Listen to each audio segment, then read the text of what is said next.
রাধে রাধে। যেদিন গেছিলাম ক্যাটারিংয়ে সেদিন সন্ধেবেলার এই ভিডিওটা শেয়ার করলাম আজ, কারণ আমার টাইমের অভাবে সেভাবে আমি ভিডিওটা শেয়ার করতে পারি না। বাচ্চাগুলোকে সন্ধেবেলা গরম গরম লুচি ভেজে ছোলার ডাল পড়েছিল, তাই একটু খাইয়ে দিয়েছিলাম। তার পরের দিন সকালবেলা ঘুম থেকে উঠে ভাবলাম অনেক কিছু পড়ে রয়েছে, তাই সেগুলোকে ক্লিয়ার করার জন্য ভাবলাম গরম গরম বেগুন তেলে ভেজে নিলে ব্যাস ওটা দিয়ে খাওয়াটা আমাদের কমপ্লিট হয়ে যাবে।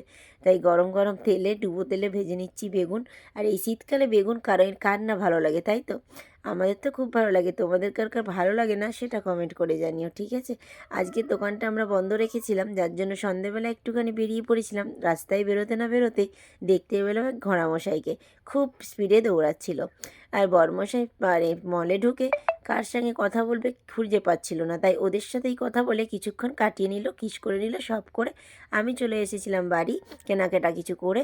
তারপর আমরা পরের দিন সকাল সকাল একদম রওনা দিয়ে দিয়েছিলাম বাড়ির উদ্দেশ্যে। আমাদের বাড়িতে কিছু কাজের দরকারেই বেরিয়েছিলাম, তাই বাবুকে রেখেই এসেছি। কেননা ছোটদিদা রয়েছে, তাই ছোটদিদার কাছে রেখেই বেরিয়ে পড়েছিলাম বাড়ির উদ্দেশ্যে। আমাদের আছে বিডিও অফিসে কিছুটা কাজ, যাওয়ার পথে মায়ের দর্শন করে বেরিয়ে গেলাম। মাকে মনে মনে স্মরণ করলাম দূর থেকেই, মায়ের মন্দিরের ভিতরে না গিয়ে এখানে ব্রিজ দিয়ে যখন ক্রস করছিলাম একটু দাঁড়িয়ে, যখনই আমরা যাই তখন আসার পথেও আর যাওয়ার পথেও দুবারই আমরা দাঁড়িয়ে স্মরণ করে নিয়ে প্রণাম করে নিয়ে বেরিয়ে চলে যাই। আর তখন আমরা বালি ব্রিজটা ক্রস করছিলাম। বালি ব্রিজ ক্রস করার পর অনেকটা লং জার্নি হয়ে যায়, কিন্তু হলে কি হবে, এখন ট্রেনে যেতে আর ভালো লাগে না, কারণ ট্রেন এখন আমাদের এদিকের লাইনে খুব ডিস্টার্ব করে। যেখানে 2 ঘন্টা লাগতো সেই জায়গায় 4 ঘন্টা 5 ঘন্টা লাগিয়ে দেয়। তার জন্য সারাটা দিন আমাদের বেকার চলে যায়। এর জন্য কষ্ট হলেও আমরা বাইক নিয়েই বেরিয়ে পড়ি। এখন আমরা প্রায় পৌঁছে গেছি কোলাঘাট। ধুলাগড়ের টোল ট্যাক্স পেরিয়ে, ধুলাগড়ের টোল যখনই আমরা বেরোই তখনই মনে হয় আমরা হাফ রাস্তা পৌঁছেই গেলাম। আর এখন কোলাঘাটের ব্রিজ ক্রস করছি মানে আমরা বিডিও অফিস পৌঁছেই গেলাম। বিডিও অফিসের কাছাকাছি এসেই ভাবলাম টিফিনটা সেরে নিই, অনেকক্ষণ তো বেরিয়েছি, খিদেও লাগছে। আর বর্মশাই বললো টিফিন, অনেক আগেই বলেছিলাম টিফিন করব, কিন্তু বর্মশাই বললো আমি একদম পাতি ঘুগনি মুড়ি খেতে চাইছি, যেহেতু গ্রামে ঢুকেই পড়েছি। তো আমাদের মেদিনীপুরে সকালবেলা ঘুগনি মুড়ি পাওয়া যায়, কলকাতা শহরে সেরকম পাওয়া যায় না, খুব একটা দুটো জায়গায় পাওয়া যায়, সব জায়গায় পাওয়া যায় না। তো এখানে আমরা ঢুকেই আগে ঘুগনি মুড়ি ডিম ভাজা নিয়ে টিফিনগুলো সেরে নিলাম।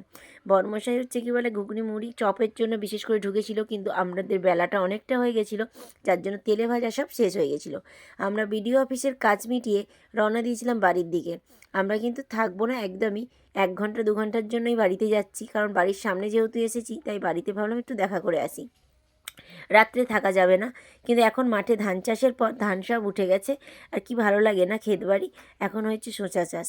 এখন যাওয়ার পথে এখন ননদের বাড়িতে বসে খাওয়া দাওয়াটা সেরে নিচ্ছি, দুপুরের লাঞ্চটা।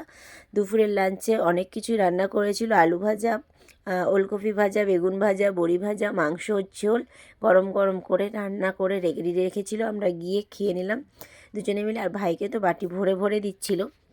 আর দিদির সাথে একটু ঝগড়াও সেরে নিলাম, বললো কি এবছর আমার বড়ি দেওয়া হয়নি, তাই আমাকে বড়ি দিল না। কিন্তু আমি বললাম এই তো বড়ি বলছে আগের বছরের, মিথ্যে কথা বলে দিল। কিন্তু তারপরে আমাকে 1 ডিবে বড়ি ভরে প্যাকেট করে দিয়েছিল, যে এবছর আমি একবারই বড়ি দেওয়া হয়েছে, এরপর আবার দেওয়া হোক আবার ডিবে ভরে দেবো। তাই 1 ডিবে বড়ি নিয়ে, আর এখন আমি ফেরার পথে দিদির ওখানে খাওয়া দাওয়া করে বাড়ি গেছিলাম। বাড়ি থেকে আসার পথে ভাবলাম সন্ধ্যেবেলা আমাদের এখানে ন্যাড়ার চপ খুব বিখ্যাত, ঠিক আছে? এই চপ মানে দাদাভাই যখনই আসে বাড়ি তখন এই চপ না খেয়ে বাড়ি ফেরে না, এরকম একটা ব্যাপার। তাই চপটা নিয়ে দিদিকে দিলাম, আর আমরাও নিজেরা একটা একটা করে গরম গরম খেয়ে বেরিয়ে এলাম। আর আমাদের এখানে যেন পাঁশকুড়াতে মানে খুব বড় সড়ো একটা মানে রাত প্রত্যেক দিন এই সন্ধে হলেই এই জায়গাটা এতটা জাম, কারণ হচ্ছে এখানে হচ্ছে সবজির হাট হয়। সবজির হাট বলতে হাট পেতে না, মানে প্রত্যেকটা লরি এখানে ঢোকে, ওখান থেকে সবজি চারিদিকে চলে যায়, এটা আড়ত বলতে পারো। পরের দিন সকালবেলার এটা ভিডিও। আমরা রাত্রে গেছিলাম মামাবাড়ি গিয়ে ঘুমিয়ে পড়েছিলাম, তখন আর ভিডিও করা হয়নি। আর এখন সকালবেলা উঠেই মামার বাগানে চলে এসেছি কিছু গাছ নেবো বলে, যেটা আমাদের দোকানের জন্য। এসে দেখছি মামার বাগানে তো একদম থই থই করছে চন্দ্রমল্লিকাতে। চন্দ্রমল্লিকার ইয়েলো আর অরেঞ্জটা একদম ভরা রয়েছিল, আর সাদাটাও ছিল সাথে অনেকটা। আর মামা বিশেষ করে মাটিতে গাছ বেশি লাগায় টবের থেকে। তো মাটির গাছটা নিয়ে এসে আমরা বাঁচাতে পারবো না, তার জন্য মাটির টব মানে মাটির গাছটা নিলাম না।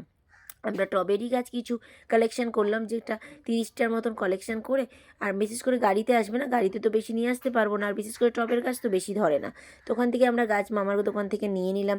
ওখান থেকে নার্সারি থেকে গাছ ফাছ সব প্যাক করে নিয়ে এসে টিফিন করতে দিদা বললো, লুচি বলেছিল, ও বললো না লুচি খাবো না, মুড়ি খাবো। তাই সকালবেলায় মুড়ি নিয়ে বসে পড়েছে, আর আমি কিন্তু একদমই মুড়ি খাবো না, আমার জন্য গরম গরম লুচি চলে এসেছে, তাই সেই লুচিগুলো আমি খেয়ে নিলাম। আর ওকে বলছিলাম একটু একটা লুচি খাও, না খাবে না, লুচি নেবেই না। ও একদম হচ্ছে মুড়ি দিয়ে একদম টিফিনটা সেরে নিল। টিফিন সেরে আমরা বাড়ির পথে মানে রওনা দেবো, কেননা বাড়ি ফিরতেই হবে আজকে, কেননা দোকান বন্ধ হয়ে গেছে অলরেডি 2-3 দিন ধরে। তো আমাদের আজকে যেহেতু দোকানটা বন্ধ ছিল, বাড়ি ফেরার পরে আমরা সন্ধেবেলা বেরিয়ে একটুখানি আমাদের জন্য নিজেদের জন্য রুটি কিনে নিয়েছিলাম।